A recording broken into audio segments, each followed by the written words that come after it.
All right, everyone. So we are at the end of the semester. We've got two more lessons. So this is a combined lesson. Recording for lesson 29 and 30. Good luck for your F2. And I will see you on the other side when we come back for second semester. I want to get straight into the lesson as I always do. And I just want to, like I said, just get straight down to it so we don't waste any time with semantics. We are gonna end, not just going to, we're going to end with our continuation and our conversation around show prep. And as you've seen in the past couple of lessons, that it is quite a, I mean, not a complicated, but it is a complex process. And when I say complex, there are, again, a lot of moving parts that you need to make use of when constructing, let's say, just the show prep itself, but also making sure that you have an execution plan when you do go on air. I'm going to just recap on this one particular note that you need to remember that once again, the prep can be great, but it can absolutely fail on air because you're not focusing on your execution, or you haven't prepped well enough, but you think you are fantastic because maybe you are, like you got this raw talent of like just having this massively magnetic personality. It's still not going to fly. It's not going to have any depth, no foundation, and there won't be any purpose to the show at the end of the day. So the two need to collide in a like like in synchronization, basically, and meet a nice balanced medium between the two worlds, I would say, of prep and execution, right? So, you are the show producer for a major market radio show, and you have the opportunity to book your dream guest, quote unquote, for an interview. You must also formulate a plan B in case this guest cancels and other unforeseen problems do occur. So, for example, like you might have technical issues when you are phoning them and trying to record or whatever it may be, which is something that I have mentioned before in terms of note that you got to do the pre interview and then make sure that you when you are on the day going to have this interview, make sure that you chat to them in the morning to just confirm where they're going to be and make sure that they are like they're not running around where the reception's going to like kind of like flounder, flitter, whatever it may be, like go back and forth, on and off. And you instruct them to if they are going to go live on air as opposed to a pre-produced piece, that please, they need to actually pull over and just stay in one spot where the reception is great and there is not going to be any interruptions in terms of background noise and them walking along, because also that's kind of disrespectful to your show. While they kind of like doing other things and chatting to you, then you just rather say no, right? So any show, just note that any show is not made by its content. It can survive perfectly fine with just music, as you've noticed across many stations in South Africa that we have automated shows, and that implies and says, actually it implies but directly also insinuates that there is actually no need for a presenter to carry a show, right? So in saying that, let's say you do a time and temperature show, a very generic show where you're only coming in, you're back announcing song, you're doing songs, you're doing cross promotions. Like, we don't need the show needs to be great on its own without all the bells and whistles, right? Before you can actually use, here goes my parts coming back on, which is not a problem, but anyway, hurrah.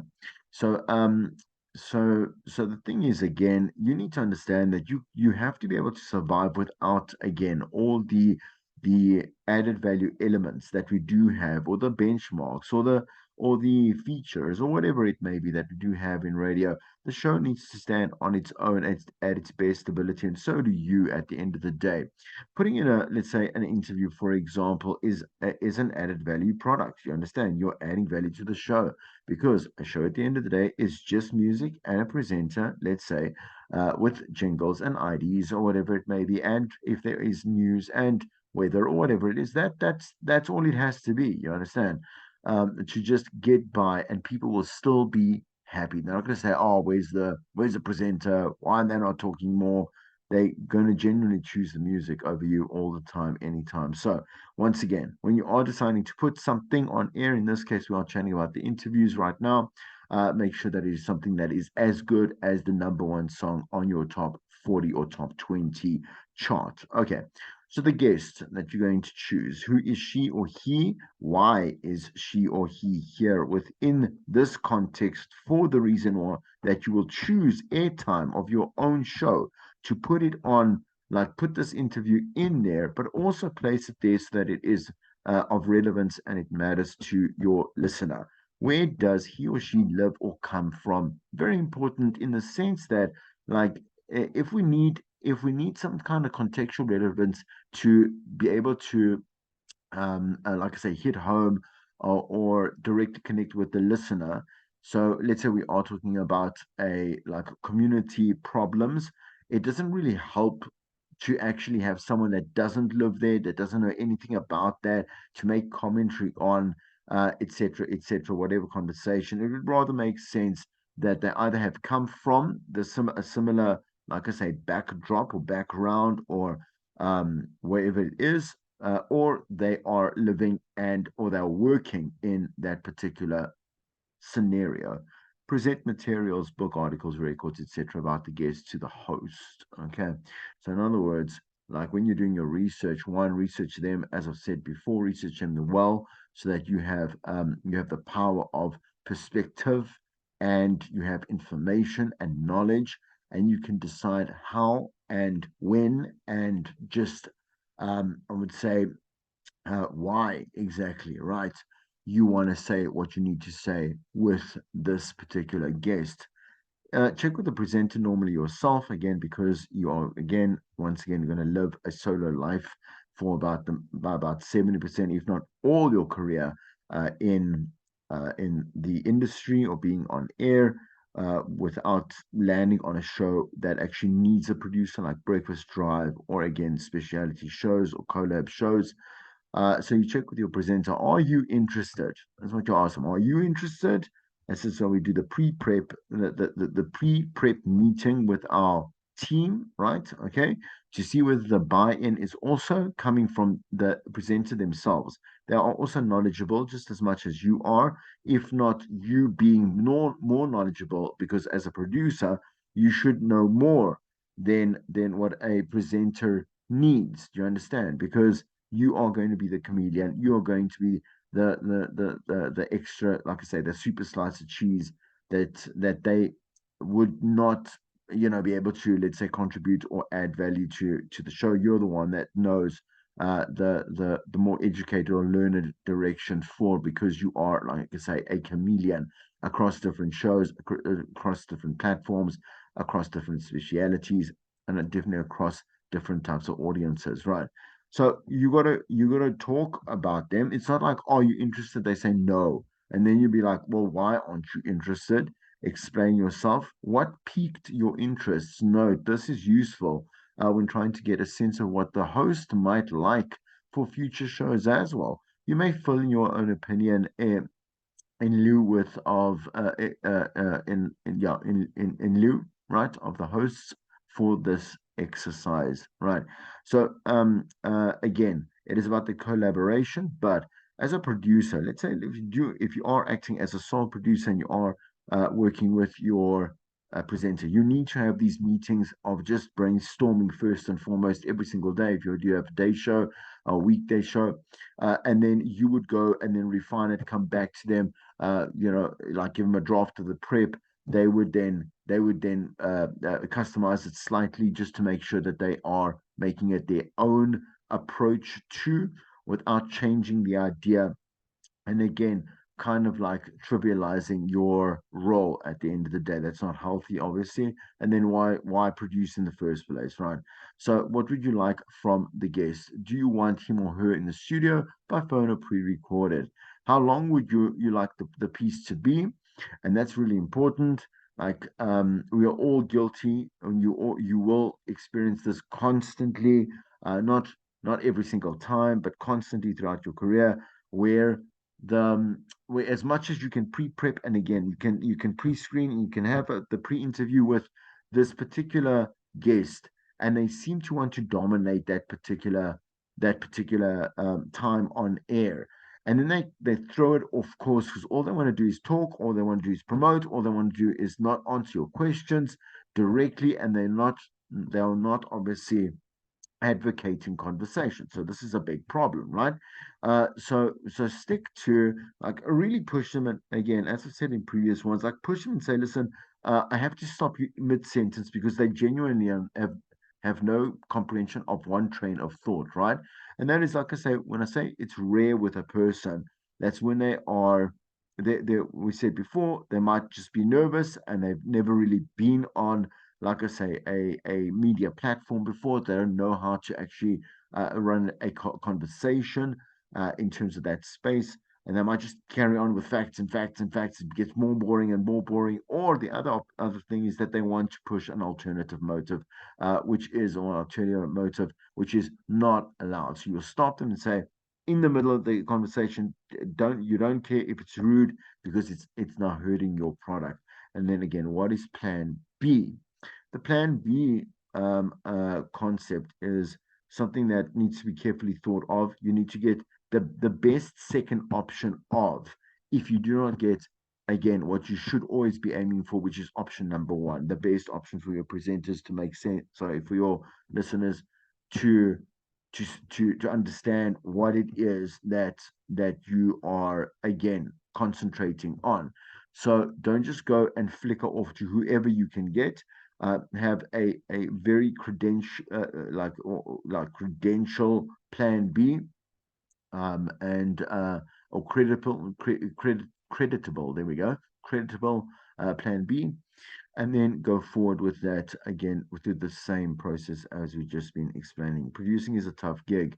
It is. When the show goes well, the host gets the credit. And okay, and like, also, you need to let go of your ego, please. Like, that's your work that they are getting credit for, which means you are getting credit for being a good producer. But when it does go poorly, often the producer is blamed, and that's true. Like, the producer will go be called, because the thing is that when we do start to analyze, where are the errors that could possibly the core errors that could occur. It could be technical, which is your fault. I'm saying to you, as a producer, you would be either taking the phone, like, you've been charged with phone lines, voice notes, the production of that.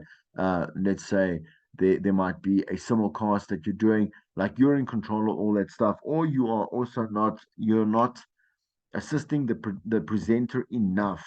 And so it falls flat in a way, but it comes to you because you are controlling, quote unquote, the outcome of the show, right? As best as you can. Good producers are difficult to get, and that's really true, and that constantly happens. So what happens is that we have these producers, they think they can just copy and paste stuff, like, on a piece of paper, and then just print that out, or just send it to email via email to the presenter and be like, okay, there you go.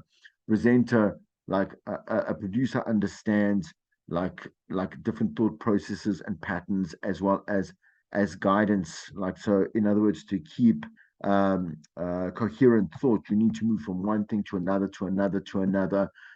And again, the thing is, the producer will know this. I don't know if you taught this. If you've taken on that role, like, you'll know this. And again, once I said about producers in commercial stations, you'll actually see them in a high turnover most of the times, right?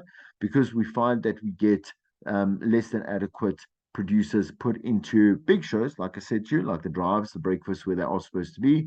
And then the things that the show doesn't sound so great. Yes, the DJ is half to blame, because, hello, you need to also, again, there's everyone has to play a role, but at the end of the day, the producer is 10 to 1, 10 to 1 going to be the first core problem, right? So finding the right producer, how do we do that, right? As with a good relationship, the producer and the host must listen to each other. Both should share the same goals for the show. You get excited because what keeps you, what keeps you, at a common ground? One, to please the listener. Definitely. You want to up the listener, like the listener numbers, right? You want to up the numbers, and definitely you want to obviously do a great show, right? So these are all things that are going to be towards your, I'm saying, advantage, benefit, whatever it is, as a professional that will reflect really well of you. And the thing is, again, this is your responsibility, your product. It says everything about you. Hosts and producers spend a lot of time together. They do. Like I say, it's a throughout the day situation because things can pop up depending on when the show is, what time of the day, etc. Right? And again, also we now produce for online and digital. So again, there is this massive amount of work that has to be done. And the producer normally needs the presenter for a lot of those online and digital, should I say, posts that are uploaded, the video content that is there, the audio content, perhaps, in terms of like podcasting, whatever it may be, right? Like it's not just one or another, or like I say, less of another, or less or more than another. It's both, and then putting in the best effort to get out the best show. A producer is someone who believes in your show and wants to make you and the product sound great. The producer wants that presenter to be great. So they will do their job properly, and they will go beyond what they are needed to do to make sure that that presenter is going to shine, because the presenter is going to bring their game, you're going to bring your own, right? So that is not necessarily the same thing as agreeing with the host's point of view. So when you know that the host is taking an incorrect path, or incorrect judgment, or incorrect decision on something, you will say no, that this is why it's not going to work. It's not advised. The presenter, if they have a really like a toxic ego, might then kind of like trump you in a way. But that's, I mean, then you must just say, okay, well, I need to go, and we need to have like group therapy, should I say, with the station manager, because that is one quick sign of how the team will fail finished, right? So professionals can work with just about anyone. Agreeing. So great on your own. Great producers are not born; they're developed. Optimally, a good producer is a fit with the show and the host. Yeah, only because again, it's about that team dynamic more than likely than anything else, right? So if you're hiring a producer, look for potential that can be grown, and definitely a promise of a person and a professional that can add larger value. That can definitely start off quite small, should I say, so that you make sure that you're not rocking any boats or fluttering any feathers, as one would do when you're starting out a new show, or you're starting out a new team, or you bring someone onto the team or into the team, right? And then grow them from there. Ask if this person is actually bright. In other words, are they knowledgeable, and are they clever? At the end of the day, the producer cannot keep asking for help. What do you mean by this? I don't understand this. Can someone help me with this? No, you have to be learned, right? Good at handling pressure, fearless, right? The producer is going to be the one, more than likely, that's going to push the presenter to do something out of their comfort zone, because they are the larger creative here. Do not hire someone who wants to be on air. That is it's very annoying for especially at commercial level, right? They don't want to hear. I mean, I'll produce for now, but please, but know that I have aspirations for um like being on air. Yes, that does happen. That does happen enough times throughout the industry, and throughout obviously time within the radio landscape. That has happened before. But ideally, the thing is, again, the manager wants you to focus on your job. They've got presenters already. Otherwise, you would have been one already, right? Getting your foot in the door is one thing, but not focusing on your actual job that is given to you once you are there is a problem, right? And trying to like showcase and spend your time and waste your time and their time by showcasing other things that you're trying to audition for while you're already there. The job producing is more directing than acting, right? Successful producers who excel enjoy the behind the scenes aspect of making things happen, right? Most producers, so we get a lot of students that are now, well, an age ago, everyone wanted to be a presenter, not because of the fame aspect, but just because it seemed like it seemed like the one thing that you would want to do on radio, right? The producers were never really highlighted. The job of I'm saying the job specifications or needs or whatever it is, or the roles were never really focused on or spotlighted. We really just highlighted, to I'd say that the world what a presenter was, and really not what the station was made of, right?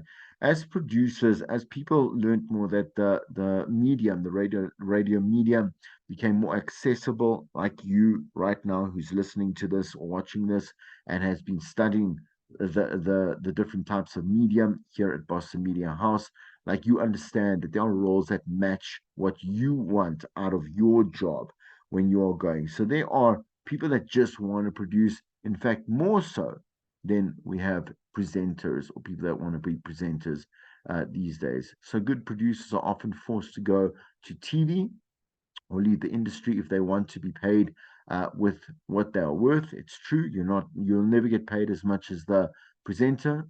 And I'm not saying sorry for you, but sorry for you in that sense that it just, it's just one of those things in South Africa. It's in South Africa.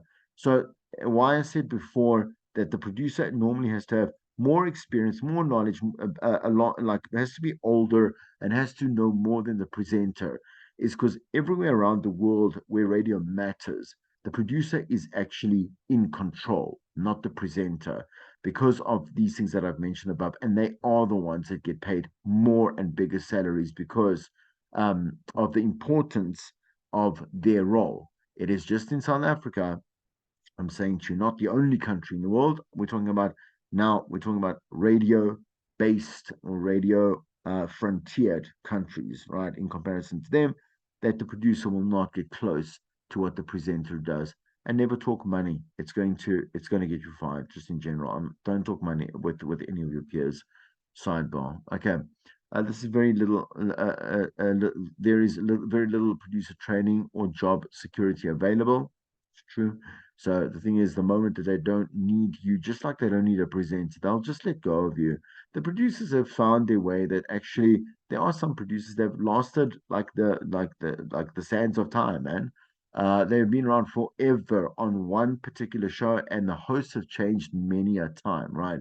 But again, we cannot revolve our story that we are going to make for ourselves based on one or two or three or four other unique stories. You got to know just the reality of um, the industry and then move forward with your best efforts, knowing that these are realities and that you need to make plans and also realistic expectations, right?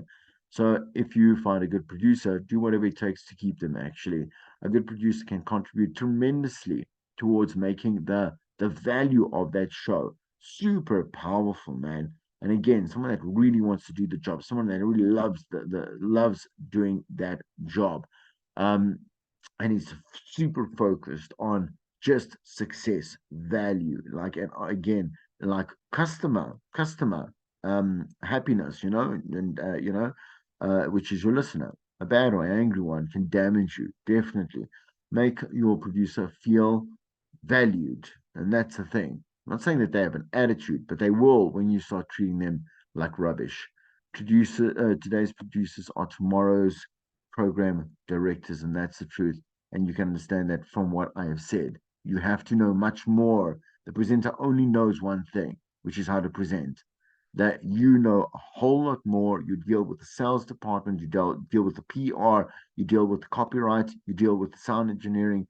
Like you are more than likely a better choice at the end of the day than any of those presenters would ever be. Okay. So share your wealth. When you become a host, treat producers nicely. You get the glory, they are underpaid. You get the credit, they get yelled at. So share your freebies, the books, the free tickets, and free meals, and give them honest feedback. So, in other words, have a conversation with them. Don't be their boss. They have one already called a program and station manager. The closer the show sounds to real life with genuine people having real conversations, the better obviously it's going to work, right? So avoiding that manufactured hour, in other words, that kind of like polished, like stamp approved, here's the label, here's the I'm saying the ingredient testing, and having this very robotic show is not what we want you to do. Try and avoid easy stories from headlines and press releases. Please, like, everyone's heard and everyone's read and everyone has spoken already about like the biggest stories that are currently trending at any time and of any day, of any week, of any month, in any part of the year. So you need to go a step further as a producer and say, look, okay, I want, even though like I know where my the focus is here, but there are a lot of varied conversations that are adding depth and value and quality here that I want to bring up. Do you understand? And I want to have a conversation about. So it isn't, I say the easy stories are there, the headlines are there, the directive is there, but you need to delve much deeper. So if you wanted, if you wouldn't be talking about this off air, why are you putting it on the show? And that really is the litmus test at the end of the day. If it's boring, you are an expert at the job and you're a born broadcaster as a producer or a presenter, like it won't sit right with you. It doesn't it isn't working just yet. Um uh so I'm gonna light a cigarette while I do this. So like for example, um like there was so I recently did a piece on um the relationships, and I think I've mentioned this before because it was this week, and so I might have mentioned it in the previous lesson, uh, about best friends, and the breakup between best friends. Like that's it's not there's something there, there's something there, but there's not much to really talk about as yet. It almost seems a little when you talk about it just like that, you give the headline, it sounds a little bit amateurish, a bit childish in a way, because people will be like, oh, like your best friend's leaving, boohoo, cry high. The thing is, like, that's a very big psychological obstacle for everybody that has had to break up, quote unquote, with the best friend. Thing is, I tried a couple of call outs and obviously did some added value research around kind of like the psychology that like the immediate kind of loss phases, so the grievance phases that people go through, which are very different to, let's say, the death of someone or losing or breaking up with someone. And I thought, okay, cool, there's something maybe here that can actually talk about. But it wasn't about the psychology just yet. It was, for me, I landed basically on how, like what was that moment? Because the thing is that with a best friend or your closest ally, basically, if you're deciding to cut that relationship like at a finish line and it's done, it's over. It meant so much of like as part of your being. That's a third ligament to you, or a fourth or fifth, whatever it is. You're giving up a lot. You're giving up a massive chunk of you that'll be empty. But the thing is, again, like either you're being intoxicated, like you're being infected with toxic thoughts, self self doubt, a little bit of shame, a little bit of like conflict that is being dominated, and you've worked through compromise on your side. You're the only one that's invested in it anymore, and you thought you didn't really see it that way, but it is a slow burn, man. And so there's this day, there's this minute where you decide this is it, and you did something. And for me, that people can immediately send their voices. They immediately, like they'll phone or whatever it may be. Uh, Obviously nowadays they'll send the voice notes, and then you'll phone them back or whatever it may be, right? People know they have a story like that. They're currently going through it, right? They went through it last year and they are still like they're relating to the grief aspect of it, but you're also helping them. You're putting yourself in their lives, and this becomes something that it hits home for them, which is what all your content must do. Okay. If you wouldn't be talking about this off air, like I said, then why are you putting it on air? Listeners prefer programs that sound as though the conversation could just as been easily taking place off air, right? So in other words, it's something that maybe is a conversation that they've already had with themselves or with their friends or with their mother or with their boyfriend or girlfriend. It doesn't really matter, right? Never ever ever be boring because there is no other reason. There's no more explanation to it. Don't be boring. Makes no other sense to say anything else. That's sensible enough. Know your source, please. You'll only embarrass yourself, as I've said. But embarrassing is one thing. Embarrassing is like when you trip and you I don't know, you show your panties or whatever it is. Like that's embarrassing. Um, but this is not only embarrassing because you have shown like your amateur and also your unprofessionalism, but also you are now branding yourself as someone that is not dependable, that is not trustworthy, that doesn't do their job properly in terms of checking facts and you're coercing stuff out of nowhere. And we've seen that time and time and time and time and time and time and time and time and time and time again through all mediums. Doesn't matter, right? Not only radio, right? But you will basically write your own death certificate in terms of your job if you don't understand that the facts need to be like overly checked before you move forward with what it is that you plan for your show. It's easy to Google guests, that's right, but the thing is that it's not a reliable source, the internet as a whole, and you know that. So do not undermine your credibility by presenting facts that you haven't even checked. Like, okay, where else are you going to draw like any type of inspiration, whatever it may be, right? Okay. And I say this is a 24-hour switch that actually all producers and creatives have.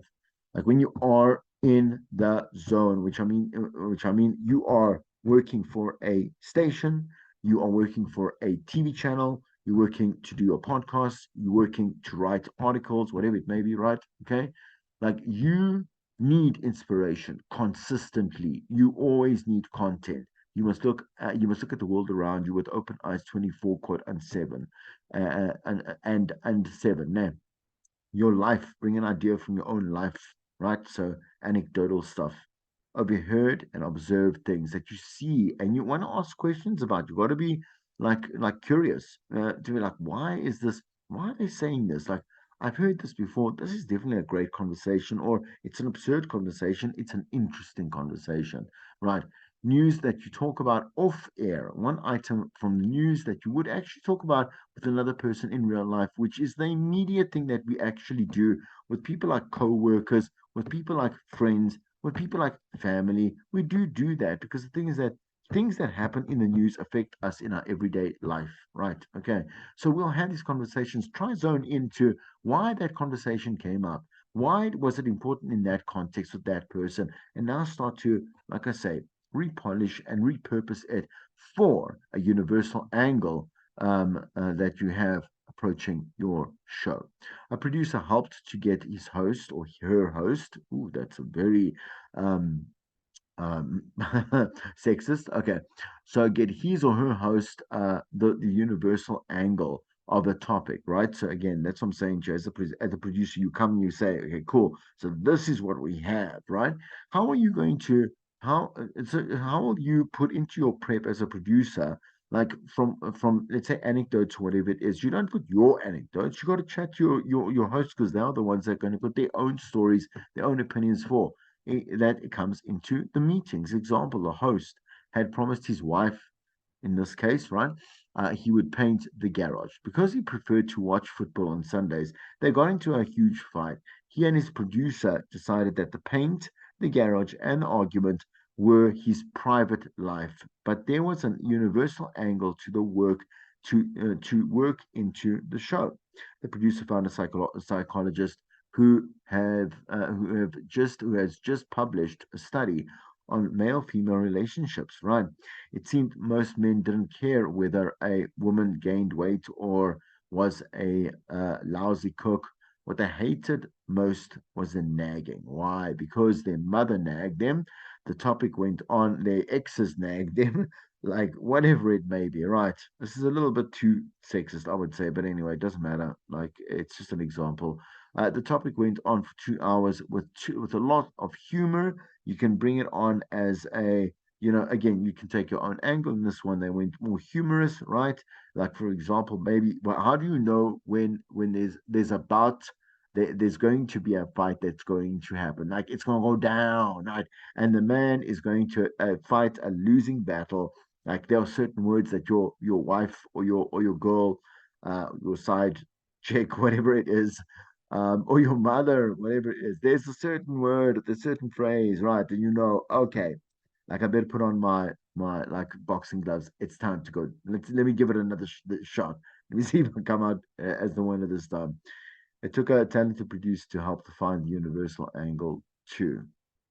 It's important to have a producer who understands the logic behind formatics. Formatics are, once again, everything that makes up that particular clock show, and again, the station as it is. The formatics of being on air for a certain amount of time, the formatics of making sure that the features and the benchmarks are on time, the commercial breaks, like why they need to be played within their quarter hour as specified, right? And obviously the implications that it does have when you do not, and you're going to be in real big trouble, right? Putting on the relevant guests, right? If there is a need for it, why cross promotion is really important. It is important to remember that when we work for ratings, they're based on recall, right? Memory is not reliable. If people don't remember that the ate for breakfast, sorry, what they ate. This is written terribly, excuse the mix up in the words there. All right, so, okay. So how can they remember what they were listening to at 7:15 last Thursday in the morning? Staff needs to understand the importance of helping the listener retain that particular information and details. One, again, it's about the formatics, about obviously that kind of like structure. People love structure, and also again, we immediately, like, our subconscious will link into certain, like I say, quote unquote benchmarks, right? Throughout, I'm saying throughout our day, we know exactly when to go to gym, or we know exactly what time dinner is. We know, like, when we want to have our coffee, when we enjoy our coffee the most. We know when we're going to visit our folks, like, during the week, when we're going to go out, like, when all these type of things, right? It helps build, one, obviously, loyalty to your own life, sidebar, right? And all the particulars that make up your lifestyle, right? So Valerie Geller said, here are the 10 commandments for a producer. Know the host, presenter, his and her audience as well. Do not um, uh, covert your host's air shift, but be a faithful listener to it. Okay. So, in other words, like don't shift around. In other words, be invested in your product. And that's the thing to it, right? Never put a boring caller on, or a guest on the show on air or to air. Have only one director or programming manager giving input. Don't run and rush from the station to the program manager, right? For the same problems, right? Just go up the hierarchy where needed, right? Pay close attention to details so that your host or presenter will not have to. They want to execute. They want everything ready. They need to be able to have that to do their job, as best as they can. Remember your address list or database, to keep you up to date. Let's continue and finish up. Number 6, be organized, able to easily and quickly locate a contact and find the things that the host presenter, will put down, and losers, right? Okay, so you are a bit of a nanny as well, which is cool. It's great. You look after your presenter, right? You're looking after your show as well. Never throw away a phone number, email address, or a good takeout menu. Go and create a database and an archive for everything that you could possibly use or don't want to ever use again because it was not a good I guess it was not a good idea. Didn't land well, or whatever it may have been. Doesn't matter, right? Go and archive correctly. Know the internet world and the real world. Read about and live in both of them, right? So have a life outside the radio station. So yes, it is. I mean, the show prep 24 hours a day, every day, providing that you create creative topics and angles nobody else is doing. Sure, right? So by living, we are banking stuff. Do you understand? But again, like I say, you're never off. It sounds exhausting. It actually isn't. It becomes very much second nature, and it doesn't require a lot of your time, but it does require effort. Study the station and learn how to do everything that the station wants you to do correctly and even better. The payoff will go to the producer who can run the board, edit and assemble audio, set up a remote, let's say, let's say a remote broadcast, screen calls, make coffee, for the guests that come up, not for your presenter. You're not the servant in that way. They can go make their own coffee and plan events or travel. Foster good relationships between your host and your show and the rest of the radio station, especially the news and sales department. Like I say, all the departments will come into play. You can go read through the summary notes there, and you must have a fantastic break. I'll see you, I think, in 2 months' time. And good luck for your F2. I'm going to stop sharing. And from this side, goodbye.